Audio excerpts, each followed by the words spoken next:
Peabody Award goes to the Leonard Lopate Show. His affection for New York is unwavering, especially when he's critical of the city that he loves. Now, Justin, the last few decades have seen an explosion of new construction along the waterfront, along with the fact that sea levels are rising. Did nobody notice that might be a problem? Well, there was denial for a long time, or people just were not aware of it. But I think even after that awareness came, there's still a concomitant sense that the waterfront is a place we want to be.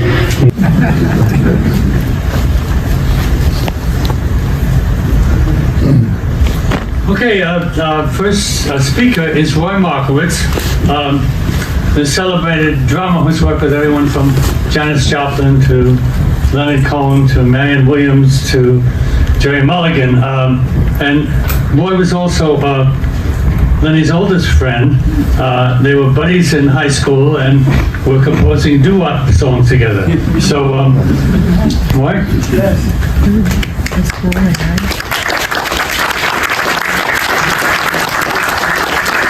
You can speak a little if you like. Hello. You know, I never knew that Lenny had a blue suit. It's amazing to me.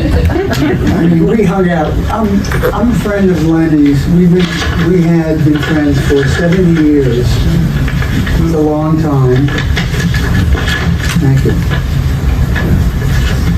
And it changed my life, dramatically, in so many ways. We bonded quite closely about our love of doo-wop. At one point, Lenny thought it'd be wise to introduce me to gospel music as it was really performed in the church.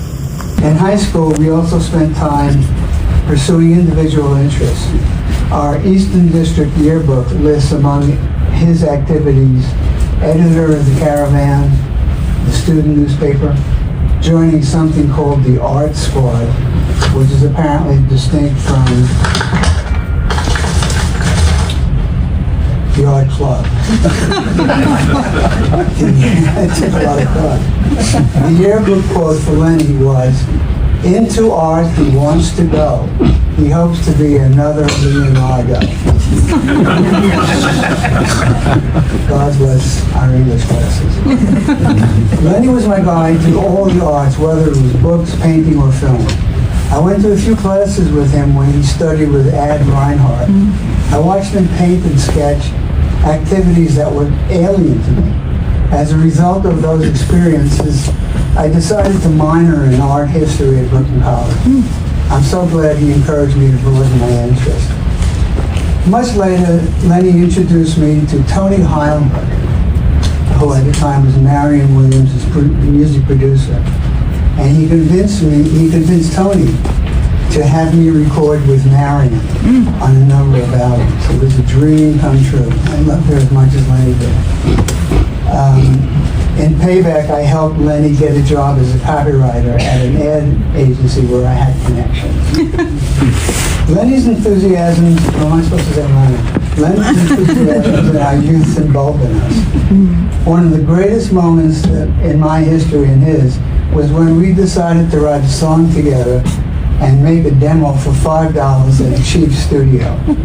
We presented the demo to Al Silver, the president of Herald Records. Big deal in the 50s. Thinking back on it, I still can't believe that the song that we presented had me singing all the horn parts. The tenor solo. My God, what was I thinking? We were terrible. And I'm so glad we weren't laughed out of the room. I still have the original demo, which won't play because it's on a scratchy old, terrible vinyl. I never would have been able to do this without Lenny as my partner. We laughed about it when I visited him a few weeks before his death. And this is interesting. I asked him if he would like to sing some of the songs that we wrote. He remembered all of the words to the songs that we wrote, and we sang both of them. But it's not so unusual. Leonard was a polymath, and he never forgot anything. And he knew pretty much everything.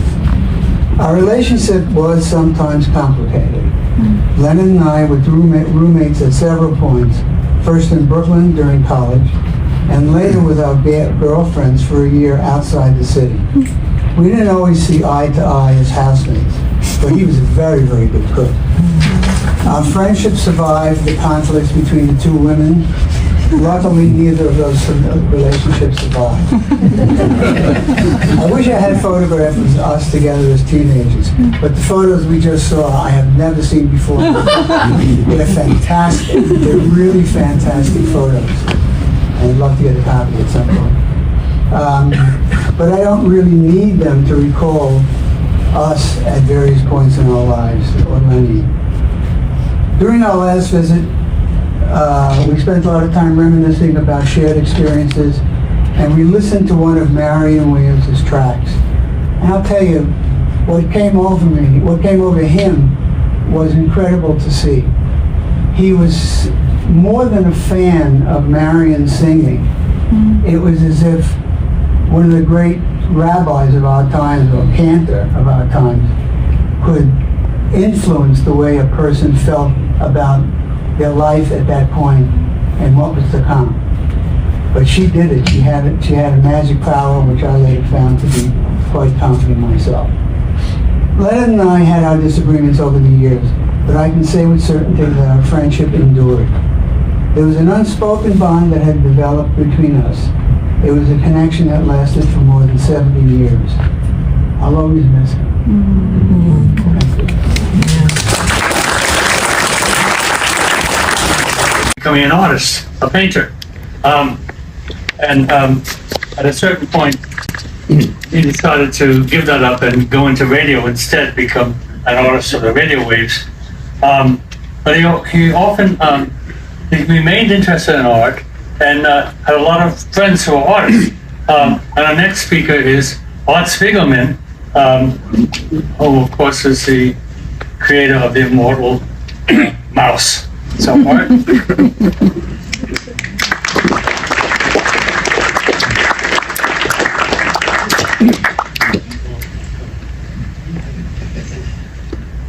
Hi. So, I feel a little awkward at a memorial because I have almost no memory. What I do remember is for a long period of time, I had an ongoing relationship with Lenny without having met him. It was part of my daily routine.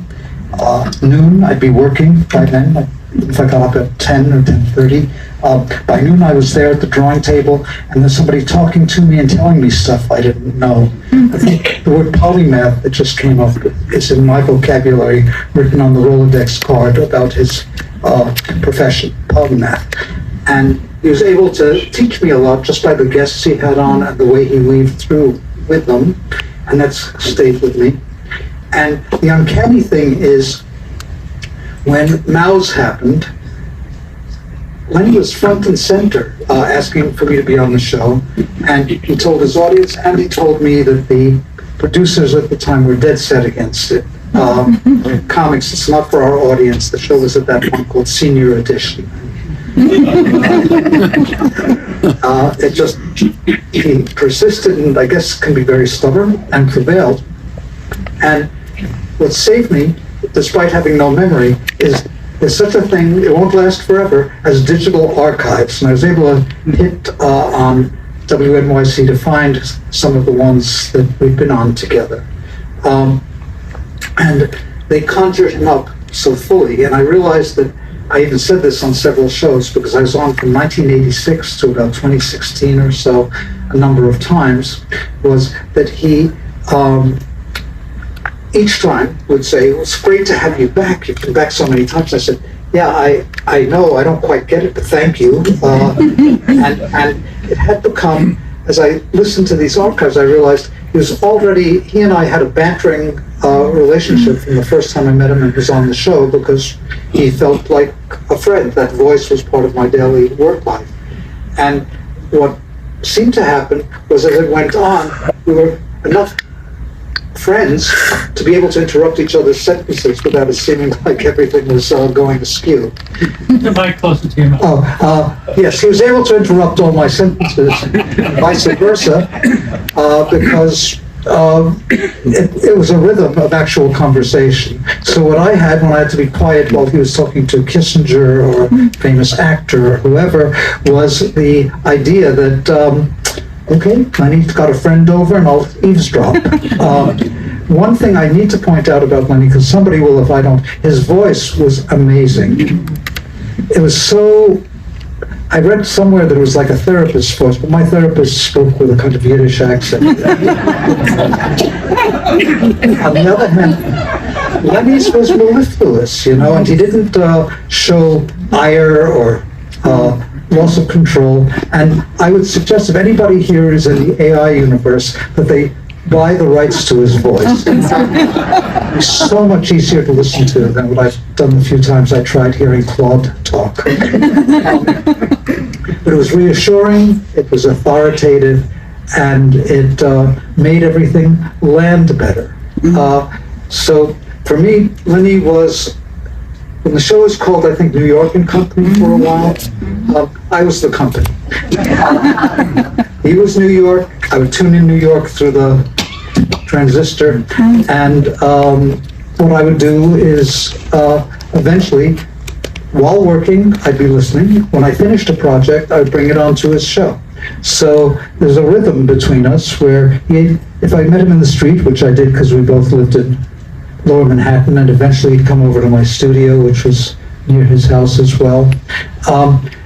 He would be asking me what's new, and he'd make a note of it. He said, "So how's that book going?"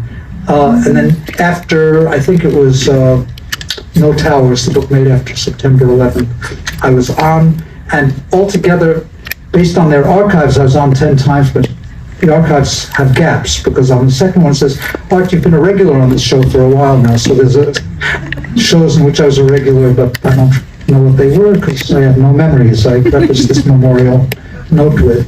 What was important to me, though, was the rhythm of that. To be able to work and hear this every day, and pretty much by appointment almost, it allowed me to make the book and know that as a reward, I get to go hang out with Lenny and talk about it. He was a very, very good interviewer, conversationalist, as you all know.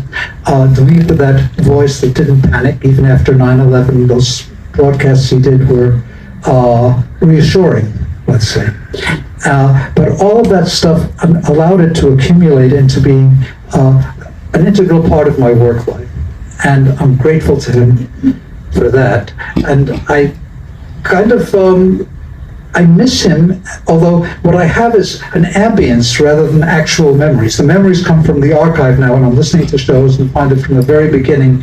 We had a good rhythm, and it only got better. And he didn't mind if we talk about the same thing several times, although I think there was a gotcha moment in one about 10 years later where he asks me something about words and pictures, and I answer how they work together, how they're different from each other, because he was interested in that process. What does a panel do that a movie screen frame doesn't do, and so on. But in the course of that, he asks me that, I give an answer, and then he plays me a tape of slightly not verbatim, but the same question that had been laid as a trap for me to answer. So anyway, I miss him, and now that I know there's such a thing as a WNYC archive, I'll be revisiting it more so I can kind of have a memory lane of, oh yes, when I was working on my comics book, that's what was happening in the world, and he was the voice that steered me through it. And something I maybe shouldn't mention in a memorial, but I'm annoyed by it. The Times obit immediately goes into this Me Too thing that happened afterwards. And what a horrible way to remember somebody. And they had a habit of doing that. Like another good friend of mine, Paul Auster, when he died, what was brought up was the scandal his son had been involved in, and so on. And this wasn't what one needs to remember. In fact, if if Lenny had his way, it just would have been one more moment. But it felt like a setup to him, and it feels like a setup even now to me.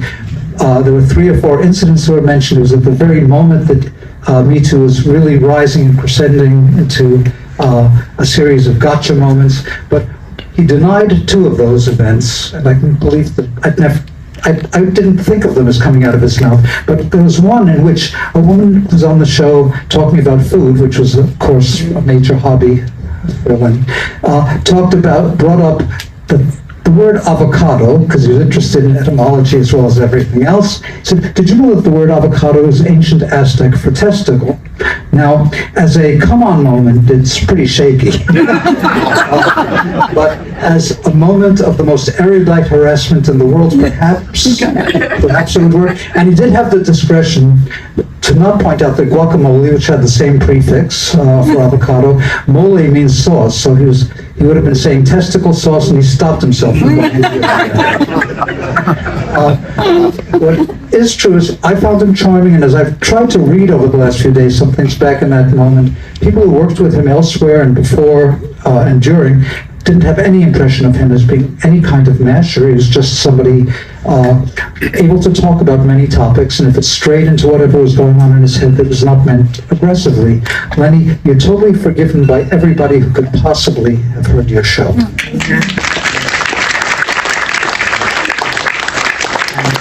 Anyway, I will continue to remember him and thank him. He was a very important part of my life and my work life. Thanks.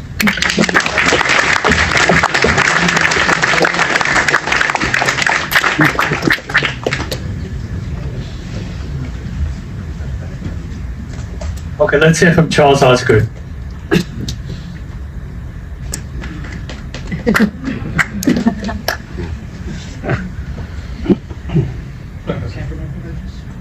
Hello, Leonard Lopate fans. This is Charles Osgood of the Osgood Files and CBS Sunday Morning.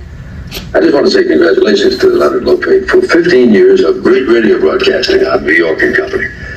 Leonard, I've done a lot of interviewing myself, and I've been interviewed by a lot of good people.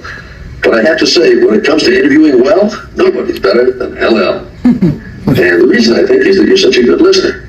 You don't fall into that trap that so many interviewers do, of opening your trap all the time and closing your ears. So an interview with you is not just a series of questions and answers, but stimulating conversation. Stimulating for the guest and for the audience, too. So congratulations, Leonard Lopate. I'll see you on the radio.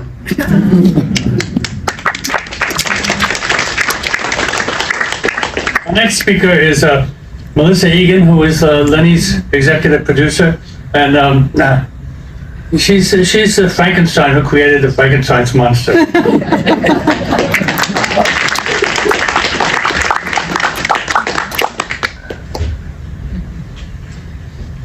I'll bet most of you here don't know that Leonard... Closer.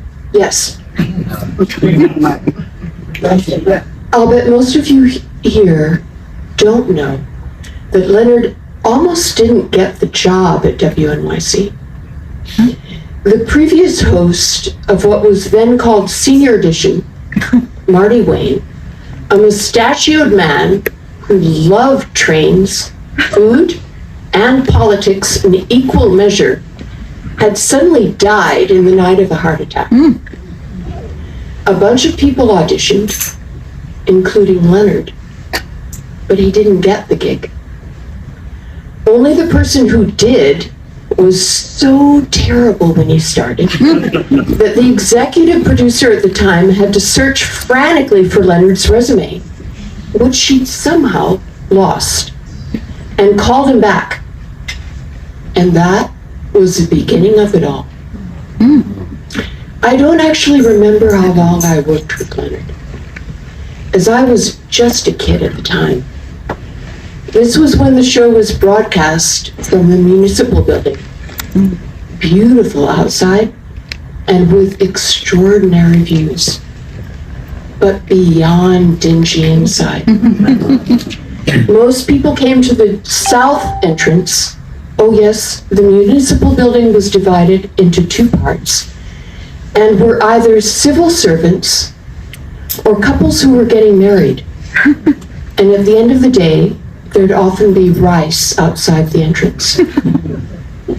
You had to take 2 elevators to reach the studio on the 25th floor, which was problematic for a live talk show. And it was hard to get guests to come that far downtown. But another couple of executive producers later, I became the executive producer. And then Leonard and I gleefully started to really make the show what it was to become. A show that had guests you thought you knew, but didn't really. And guests you'd never heard of, but should have. First, we got the Russian and Soviet poet, actor, and director, Yevgeny Yevtushenko. After that, we'd say to publicists, well, Yevgeny Yevtushenko came on. And when we got the British crime novelist P.D. James, then we'd entice them with, well, Yevgeny Yevtushenko and P.D. James have been on. And then, at some point, we didn't have to convince publicists anymore. They learned Leonard was going to treat their guests with curiosity and respect, and engage them in real, unpredictable conversations. But the main thing, really, was that we were having fun. No one fazed Leonard. If a guest balked, he would switch to a question like, what is your sign? I never thought I'd stay so long at the station. I had been a hardcore freelance writer before. And my goal, when I started, was to learn how to edit tape so I could go on by myself. But I found I really liked working with others, including so many of you who are out there in the audience. It's a shame Leonard went through so much, and it's hard for me to believe he's no longer with us. But wherever he is now, I'm sure he's saying to himself either, oh, they were on the show, or I bet they'd be a really great guest.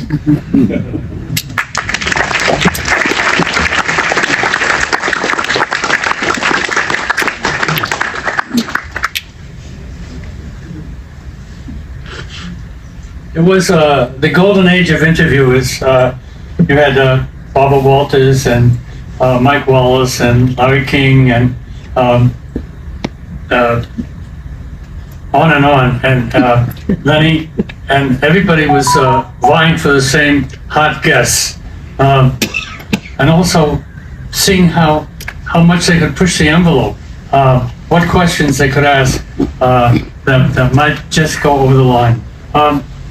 One of Lenny's gifts was to be able to use humor to tease his guests and get them to drop their armor a little bit. So we're going to see some clips that show that.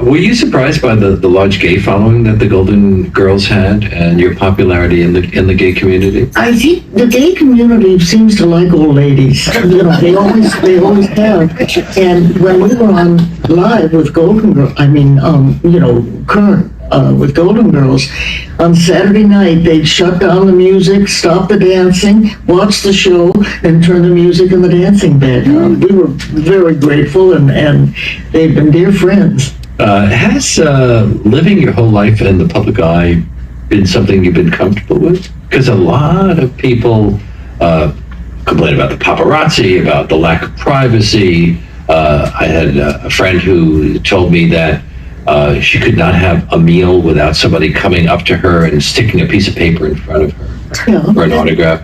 That's true, but Leonard, with all the benefits of this business, if you're going to complain about it, get into another line of endeavor. Think of the people around this planet that would sell their eye teeth to be doing what we're doing. You've dropped hints of maintaining an active sex life, like in your Lifetime Achievement Award acceptance speech. Are you just being flirtatious, or is it important to let the world know that you've still got it? I'm just bluffing. I'm lying through my teeth half the time for all the things I say. But you might as well, if you can't have a little fun with it, it's no fun. Satiric strips became a vogue later, but at that time it would have been hard because we're now talking about the beginning of the Cold War. Beginning of the Cold War, but before that there was, Cap in the Laughter was experimenting with satire. Kelly and Pogo, Walt Kelly, which no one had from that day to this, was better than Kelly. And then the forgotten but should be remembered Crockett Johnson and Barnaby, which was the most sophisticated comic strip perhaps ever. Well, you wound up at the Village Voice. Yes. Because you worked for free? I think that was the reason. I got started at WBAI and they didn't pay me. Yes, but you must have had something. You must have had something to offer. And everybody that I took the books to, and besides Monroe, there was Passionella, and there was a book called Boom About the Bomb. And the editors would pass it among themselves and laugh uproariously and say, this is terrific stuff. And how unique and original, and we can't use it because we don't know how to market it. And I saw copies of the Village Voice on their desk. This is in the first year of the Voice. What year is that? It's 1955, and then later 56. And I thought, well, my God, if I got into that paper that they all clearly read, they might think I was marketable because I was I was published somewhere. So I went down to the Voice. And walked up, and there was everybody who I had to know in the Voice in one room, and they passed my work among each other, and they loved it. And they said, what do you want to do? And I said, what do you want me to do? And they said, anything you want to do. And we made that little circle a few times. And when I walked out, it was clear that I had now had a berth in the Village Voice, and I had as much space as I wanted to do what I wanted. And there was not going to be any kind of censorship or editing, because that's what the Voice was. In those years, it was the voice of the writer, the voice of the artist, without any interference. But they weren't paying you then, they did later. How did you survive? The way anybody survives, you get hack jobs, you get junk jobs, and in my case, I would get a job, usually in an art studio doing junk, and work for 6 months, which is how long it took to qualify you for unemployment. And then because to collect unemployment, you had to be fired, you couldn't quit. I would arrange to be fired by not showing up for work, by showing up late, by doing... At one point, in one of the places, a very nice place, they were very kind to me. I was disappearing every Wednesday at a little before 3 and showing up to punch out at 5, and they sent somebody to follow me. Because every Wednesday and Friday I was doing this, and they found that I was going to the Museum of Modern Art screenings. Now, this is, even by my twisted sense, this is really not legitimate, and they should have fired me, and they did. And I went on unemployment, which I thought of as my National Endowment grant.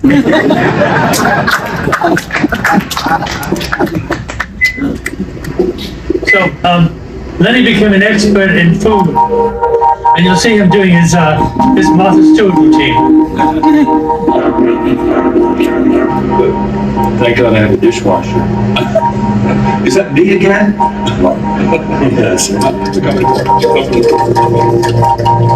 Now, where does this come from? What is your relationship with Pancakes? Why Pancakes? Well, when we grow up, these are the comfort foods that really tie a family together. Those are magical times when my mother made those pancakes. It would be really silly for me to not use organic stuff after everybody who's been on my show has said, you gotta use organic, or else you're traded to America, right? And it's what it's all about. Okay. Now the wives don't go in. Oh, okay, that's good. No, that's good. You see, that's why we're doing this together. That's why we're doing this together. Absolutely. Some people will whip up and make frothy. I know. But not in this recipe. I don't want to do it. No, I completely agree. I think that would make it just too lacy almost, right? Right. Now I'm just gonna plop this down. Now, is this the basic recipe? This is it. This is it? You want, you should advance here? No, Could I be doing something else? I like it just the way you did. And I really like this. These are personal. For a long time, they were the pancakes. I would go visit people. Like, you know, you go visit somebody for the weekend, and they say, okay, Leonard's going to make his pancakes this morning. And I was just assumed that I would do it as part of my guestness. Right, but that's even better than bringing a gift, right? Yeah, well, I would bring the wine as well. Is that too high? Maybe, I don't know. Yeah, a little high, so let's just, I'm going to diverge of the show. well, I'm just kind of using my nose. I think, okay, that's a beauty. Should we put a little maple syrup on it to see how it tastes? My first inclination is to taste it without anything. Do that. Yeah, look at that. Look how beautiful that is inside. Look at that. Perfectly cooked. Really perfectly. Couldn't have done it without you, Michael. No, I think you've done this before. Not at all over. It's moist. It makes it don't compare to this. Of course not. All people who are interested at all in cooking for themselves personalize everything. It doesn't really matter whether they realize it or not, but that's how recipes really get internalized, is when you can make it your own. And then they're not so intimidating, and then it's not a recipe, it's a dish, it's a food that I eat. It's so beautifully cooked. Can Aunt Jemima do that? That's beautiful. That's delicious. Maple syrup is just dressing.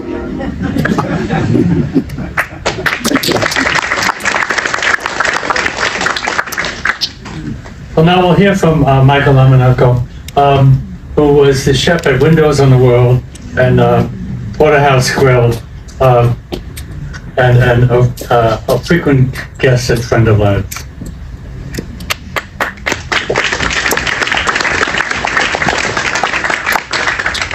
Thank you so much, Phillip. Thank you. Well, I didn't know what I was going to talk about today, but I got to tell you, those pancakes were a shock. You had to be there. Okay, so it was really, the pancakes were excellent, actually. I wasn't convinced until I actually tasted them, because it was all like hotchkapotchka, you know. Everything was like spread around the kitchen, and we didn't do a lot of takes. I mean, it wasn't like we spent all day shooting this. It was like, we're gonna make pancakes. I was so honored to know Leonard. Leonard first had me on his show when I joined Windows on the World. 1997, and I had listened to the program, although that's a little tough because my workday starts in the morning and ends late at night, but and it wasn't difficult to get me there because Windows on the World was downtown. I could walk to the studio. And he first had me on his program to talk, and here's the thing, he was a supporter of so many of the arts, and cooking was not considered an art, maybe a craft, maybe an artisan craft. I think artistic cooking is more relevant. It's not more relevant today, more obvious today in so many ways. He was so unpretentious in everything that he spoke of that he made cooking important to his audience. And we always talked about food, and he had such love for food and the experience of dining, and particularly dining with people. This was really what was important to him, was that it was the basis or the start of a great conversation around the table. And when I got to the studio, that's how it felt, right? We were at his table. He spoke about food with respect, but it wasn't religion. You know, he was able to really approach it. He was a very informed interviewer, right? So he had surprising questions, but they weren't questions he led the conversation in a way that you went places, I went places that I didn't know I was going. I would go for a session with Leonard, I had no idea what we were going to talk about. Melissa might say, we're going to talk about 4th of July. Maybe we would talk about 4th of July, a barbecue, maybe. And then it would go other places, and he did this so seamlessly. He made it such a conversation that he brought out of his guests things that they didn't know about themselves. That conversation really was so natural. And his support of the food community, you know, he interviewed people who wrote cookbooks, and you know that he interviewed artists and politicians and musicians, and you know all of the kinds of people. But chefs in the 90s, when he started to do this, this was something sort of new, because we really only thought of chefs behind the scenes. And it wasn't just that he was pulling them out of the kitchen and showing them respect. I don't mean it that way. I mean, he was pulling them out of the kitchen to pull things out of them. And I found that to be very loving. Very loving of a craft that that has hundreds of years of history behind it. And it is a craft that we pass down, no matter that we go to cooking schools or not. We pass it down by word of mouth. We pass it down by action. And Leonard knew so much about food that he was able to really kind of see the detail. These pancakes were great. I had to laugh because don't forget the egg whites. I didn't know that I would be interviewing him in this. I didn't realize that was the setup. We were going to make pancakes together, and then how he assembled them. And the spoon, this is the detail to me, the spoon that he used to spoon them out into the pan. They were all like, it was sort of, I was shocked, but it was so much fun. You know, I wrote a few things down, just sort of things that, one thing I do have issue with, I was on the show a number of times, and we also filmed in his kitchen, and he came to my kitchen at what was then Porterhouse, New York, and then became Porterhouse Bar and Grill. He came to the kitchen, we cooked a steak together. He did very well. He was a little shocked how hot it is behind the grill when you get into a commercial kitchen.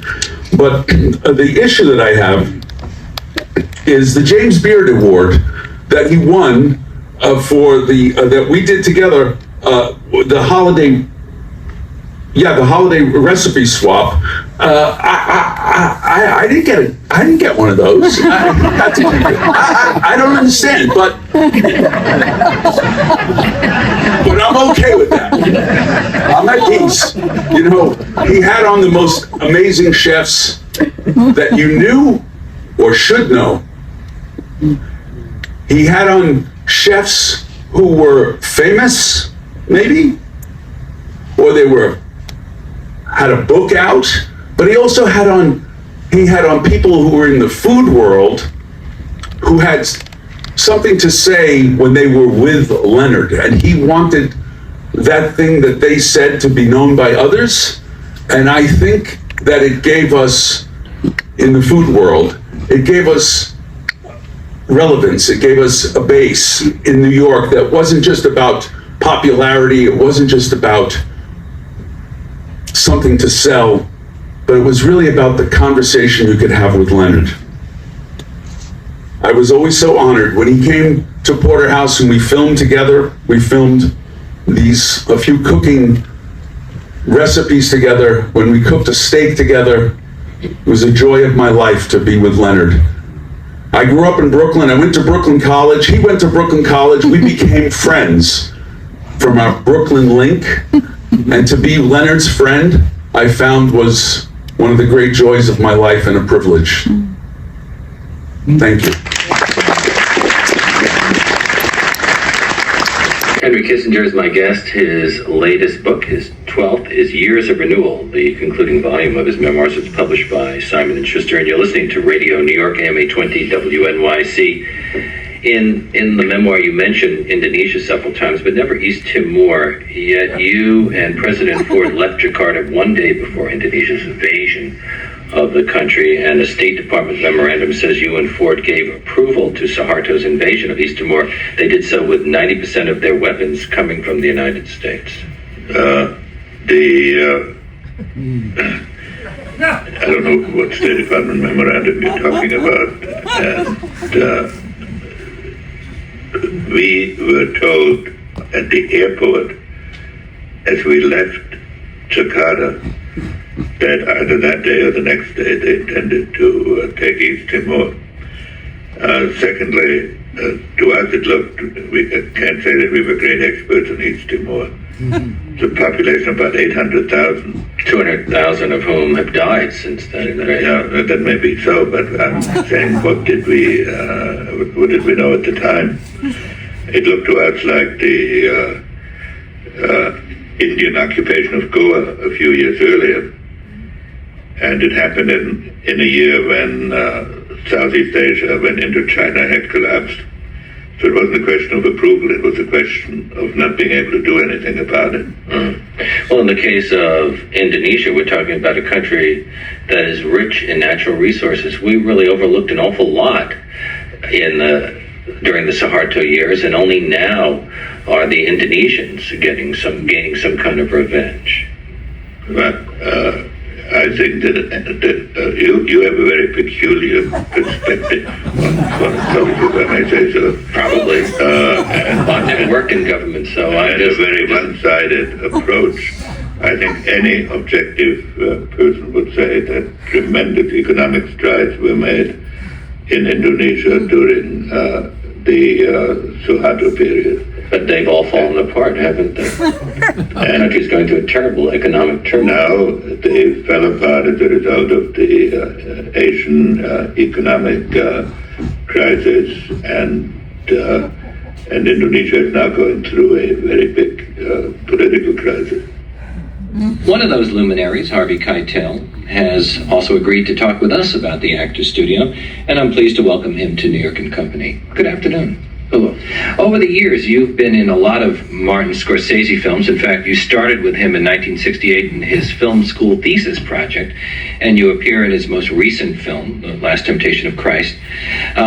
In fact, over the years, Scorsese has worked with many Actors Studio people, De Niro, Ellen Burstyn, Paul Newman, to name a few. Is this by coincidence, you think, or is that by design? Do you think he's attracted to that kind of actor? I think obviously it's by taste.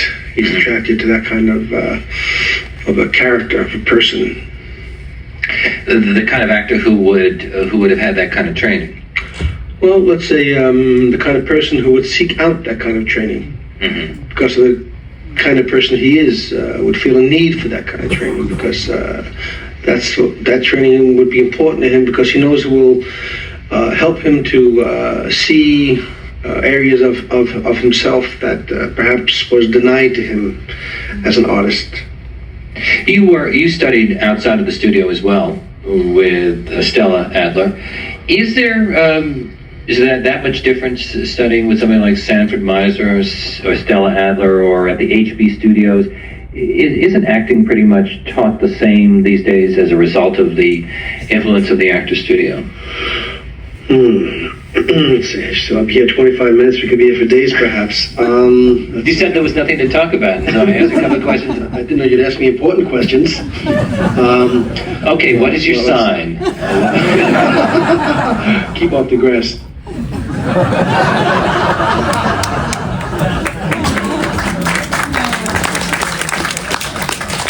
Our next speaker is Joe Cuomo, who, as a professor at Queens College, organized the Queens College reading series, which Susan Sontag said was the best reading series in New York. Joe?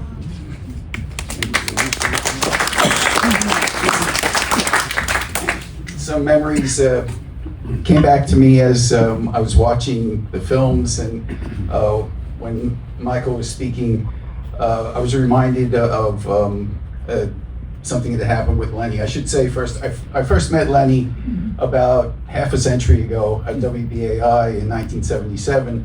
And then for a couple of decades, he did interviews at the reading series that Phillip mentioned. After the interviews, we'd go out to dinner at a nice restaurant. And one time it was Frank McCourt and his wife. And Frank had become famous. So he had plenty of money. And we had some nice wine with dinner. And he asked me and Lenny, what kind of wine should I get? And Lenny gave him a list of wines.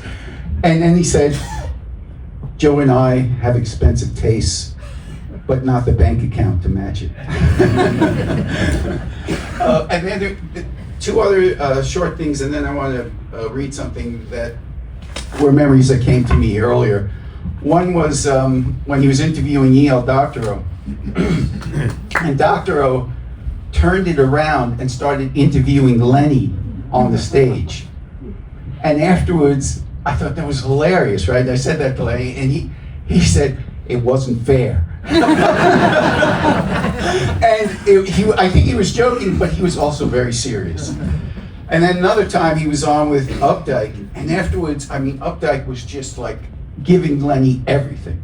I never saw Updike so open with anybody. And afterwards I said to him, Updike, he just like was there for you completely. And he said, and he wasn't joking, he said, Joe, he loves me. And I really do think he did. These are some memories that came to me earlier on. It's unpredictable what goes through your head after you learn that someone you know and now knew is gone. Strangely, one of the things that came back to me was walking down a street somewhere in Brooklyn with Lenny and Phillip nearly 30 years ago. The three of us bantering, smiling, laughing. I don't remember our surroundings, the street, the trees, the buildings. I don't remember whether it was overcast or sunny. I don't remember where we were going. I don't even remember what any of us said. There's no particular significance of this, no revelatory meaning. There's just the warm, pleasant memory of it. A memory of something that can't now happen again. Another thing that comes back to me is Lenny helping me, advising me, especially when a situation seems somehow off, bizarre, inexplicable. Unfortunately, many of us are all too familiar with seemingly random acts of insanity at work, especially, it seems, at jobs that don't pay well. And when this happens, it's good to have a friend to turn to. The one instance I remember vividly is when the president of the college where I ran a literary program sent me an almost comical, unintentionally comical email pointing out that a press release I had sent out had a mistake in it. A clearly harmless mistake, so harmless I can't now remember what it was. When I told Lenny about this, he said, all right, Joe, this is what you do. Send him an email and just say, Dear Mr. President, thank you for pointing this out. I'll let the typist know. Of course, there was no typist. Back then, I saw Lenny as having a particular skill that I did not possess, a kind of verbal Tai Chi. And when I say Tai Chi, I mean the martial art. The ability to turn the aggression of an administrator back against him. For me, at the time, it was a kind of revelation. Another thing that comes back to me now is Lenny bragging on my behalf, doing this repeatedly and for decades, telling everyone we meet about what he saw as my accomplishments, even happily listing them in detail again and again and again, all of which I never took seriously. Of course, many of us try not to take ourselves too seriously, though usually with mixed results. But when Lenny did this, it was a lot easier to shrug it off, perhaps because I'd heard him say it so often. What I didn't see until now, though, is that there is something I should have taken seriously back then. that Lenny was being generous, that he was being kind to me. And while I still think it's good not to take yourself too seriously, I see now that it is important to take acts of kindness seriously, to appreciate them if you can while they're happening, as well as after the fact, even long after the fact. Lenny was the eldest. If birth order means anything to you, it doesn't really apply to us as adults. I think we had a very unique childhood and family history. But one thing that was clear, and that would be obvious to any family, is that the younger one learns from the elder. And whether they intend it or not, they pass along their beliefs, proclivities, prejudices, loves, etc. And I got it all from parents and my elder siblings, being the youngest. But one of the funny things that we'd say in our family was that we would call, well, I heard this not so much from me, but to be called a pedant in my family, or pedantic, was not considered a compliment.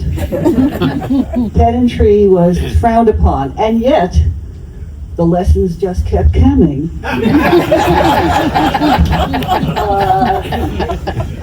My father used to say, and you could put this on a sampler, those that cannot do, teach.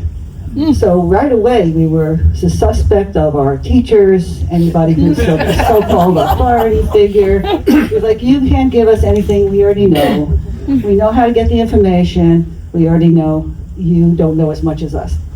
So, which was, I was absorbing this as fast as I could consume it. But that was also a trait in our family, is being able to absorb information, but nothing like what Lenny does and what you've heard today.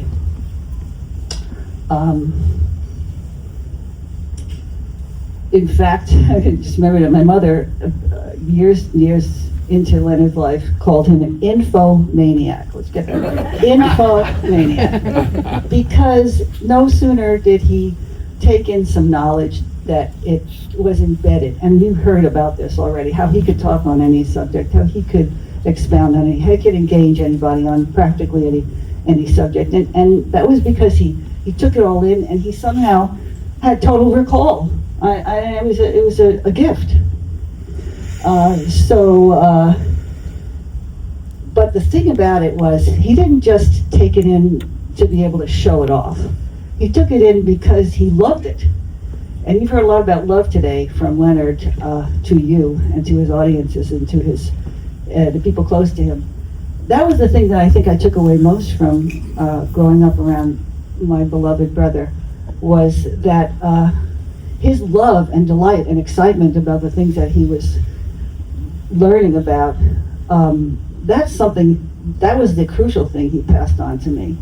How to love what you learned. And the interesting thing is that, he didn't see himself as a teacher, but he taught me everything.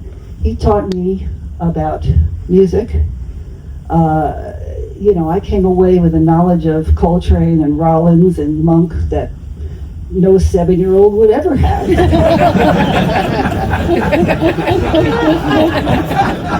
Not to mention, the gospel that was referred to by Roy earlier, he picked that up. We had a church right down the block from us on Washington Avenue, and they had a PA system, and on Sundays, they would entertain the audience with gospel, and he got it in his head, and it was then became part of. So do I know that Sonny Rollins practiced on the Williamsburg Bridge? Thank you, Leonard. Do I know that Sam Cooke sung with the Soul Stirrers? Thank you, Leonard. And it's funny because you mentioned Marion Williamsburg. The last time I saw Leonard, when he was really in his decline, he said, "Listen to this Marion Williams," and he was still, and he just closed his eyes, and he was just enjoying it so much. It was the love, the enthusiasm, the curiosity, that was his greatest lesson to me. For all of the snobbery about teaching, we all became teachers. I became a teacher. He made me the teacher I am today. I'm retired now, but I was a teacher. Phillip, obviously, a teacher. My sister was a teacher. And because we had a lot to give, and we had a lot of love for the things that we knew, and we wanted to pass that on to whoever was interested in listening to that. I mean, he had, and I think you could agree with this, Roy, he really had the ear of a musician. He could take, he could say, listen to the solo. And I listened to these Coltrane solos so carefully that when I was 12 and I had a kazoo, I would actually do his Coltrane solos and entertain my siblings, friends. Or he would look at an artwork, and he taught me to draw incredibly. He went and got an art degree because he taught me to draw. And he would say, look at these details. Look at the way Rembrandt uses the brush. Doesn't that look very modern to you? Or look at Vermeer's lighting. I mean, come on. And it was because he loved it so much. It was because he wanted to share it so much. Because he wanted to give it so much. And that really, was his greatest gift to us all. But he also, as you said, he was funny, hilariously funny. Puns and double entendre. I mean, you just kept coming and in stitches. He loved literature, he loved food, he loved culture, and he loved people. And he loved to be around people who he could share his love with. And that's why when he finally found his perfect way to convey these things he loved was the radio. And I think he left a lot to us in that form. But he was a person who knew how to enjoy what he knew and to get other people excited about and interested in what he knew. And, we all miss him terribly. There's one thing I wanted to say about that. I think he was basically a person who cared about other people. He cared about me. He not only taught me to draw and taught me about music and how to listen to music and how to really hear it and how to really see art, but he also took care of me. He gave me a homing when I needed a place to stay.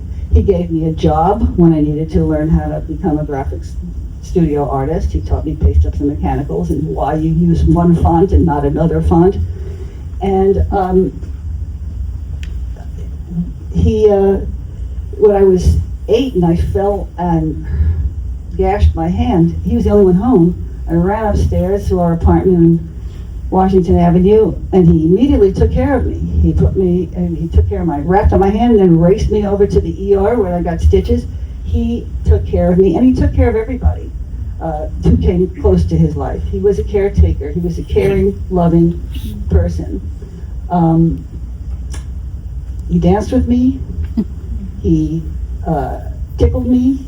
He wanted the company, and he wanted to be around me because I was a good student, and I was hanging on his every lesson. So this is one of the things I miss about him the most. And this is, I think, what people who've heard him and maybe are here today appreciated him, that it was an act of generosity and love, what he did for his listeners, for his friends, for his families, his love of food, his love of art, his love of wine. It goes on because that's Leonard. And thank you for being here.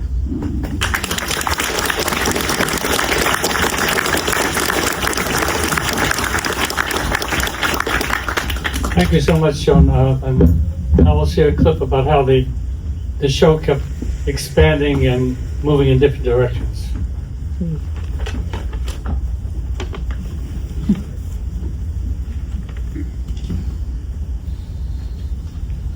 Let me ask you, do you go after people, Leonard, that you want, also your producers as well? We do both. in the early days when we had a smaller staff, we pretty much relied on whoever was offered to us. And as the show got bigger and bigger audience, and we were able to hire more people, we got more ambitious, and now we have a whole bunch of segments that we have created where we go after people, or if there's somebody really exciting, we'll do that. It's a lot easier, obviously, if you're just relying on PR people to send you stuff, and all you really have to do is just say, okay, we'll take that one, not the other one.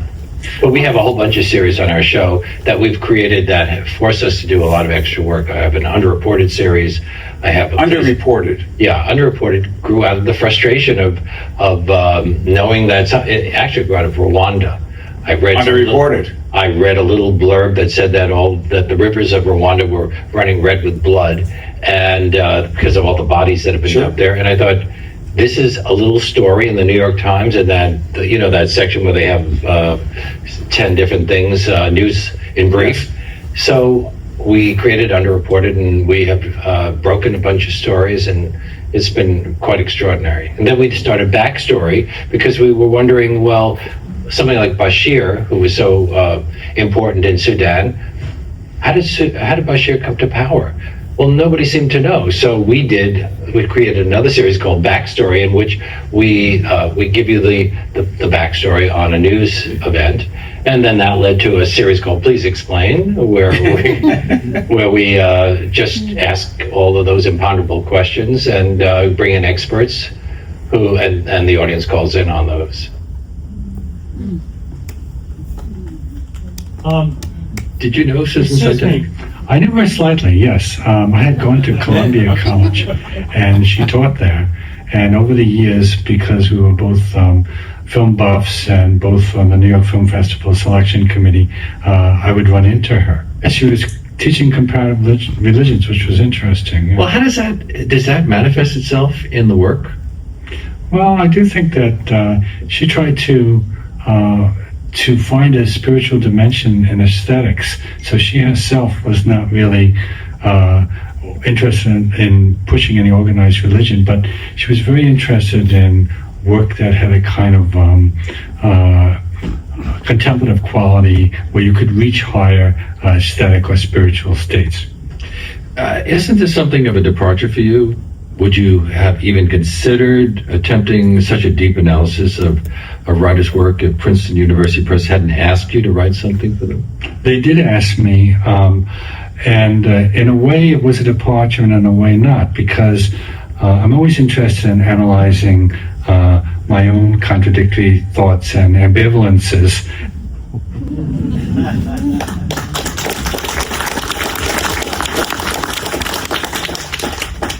So the last speaker is me, and Lenny would always have me on his show every time I wrote a new book, and even at other times, and we became a kind of Abbott and Costello routine around town. As you see from that clip, I do have complicated and even ambivalent thoughts about my brother. I could not, it could not be otherwise, having known him for 80 years. So when we were teenagers, he was my mentor, and I was his tag along, and I would tag along when we'd go to the Brooklyn Paramount seeing rock and roll shows, and he would point out the solos by Big Al Sears and Sam the Man Taylor, the jazz solos. We'd go to a gospel church and probably be the only two white people in the audience, or MoMA, or sit on Park Avenue on that corner where the Sequin building faces Lever House, and be so proud that New York was finally getting modernist architecture, never realizing that in time there'd be hundreds of knockoffs of the Sequin building, and that wouldn't be so unusual to have a ceiling glass facade. So a few years later, we established ourselves, and I became a more or less respected mid-list writer, and Lenny became a star. a celebrity. And every day, you know, there would be thousands of people tuning him in, including many rabid fans. So every time, I can't tell you how many times, I would meet someone and tell them my name, and then they'd immediately start talking about Lenny. What am I, chopped liver, you know? So there was a certain amount of sibling rivalry, of competitiveness, and I should also say that I knew a thing or two, but Lenny did not take too well to instruction from his younger brother. But there was also a lot of love and friendship, and in fact, he would tell everybody that I was his best friend. So, his being a celebrity, was he arrogant, boastful? You bet. But I want to say that anybody who sits across the table from Gore Vidal or Obama or Netanyahu or Joyce Kalotz has got to have a certain amount of self-confidence and a sense of personal authority, and Lenny had that. But I think at the station, WNYC, his sense of self-importance bugged some people, and in time they shafted him. As you know, he was let go, and there never was anything that they could pin on him. You know, he never did any sexual harassment or anything like that. A few joking remarks, and that was it. After 30 years of being, you know, on the air, I thought that was terrible. In time, WBAI gave him a show, and thank God for WBAI. And WNYC, yes. I will curse WNYC till my dying day. But toward the end, he was stricken by ALS, which those of you who know is a hideous disease, really. In time, it deprives you of the ability to walk, to move, to talk, to eat. And he had a wonderful nurse, Deidre Howard, who's with us tonight.